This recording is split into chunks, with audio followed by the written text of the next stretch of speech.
Hi అండి, అందరికీ ఉగాది శుభాకాంక్షలు. ఈ ఉగాదికి స్పెషల్గా స్వీట్ పొటాటోతో బొబ్బట్లు చేశాను. చాలా రుచిగా వచ్చాయండోయ్. సో మీరు కూడా ఇలా తయారు చేసుకోవాలి అంటే మరి వీడియో చూసేసేయాలి కదా.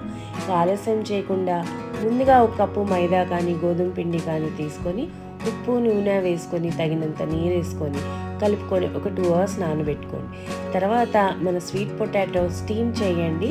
స్టీమ్ చేసేసి చక్కగా ఒక 5 మినిట్స్ ఘాటు పెట్టి ఉడికిన తర్వాత చెక్కు తీసేసి ఇలా నేను చూపించిన విధంగా తురుముకున్న తర్వాత నాకు 1.5 కప్పు స్వీట్ పొటాటో వచ్చింది. సో నేను 1.5 కప్పు బెల్లం తీసుకొని చక్కగా కొద్దిగా నీరు పోసుకొని ఇలాచీ పౌడరు నెయ్యి వేసుకొని కొద్దిగా బాగా కలుపుకుంటూ ఉన్నాను.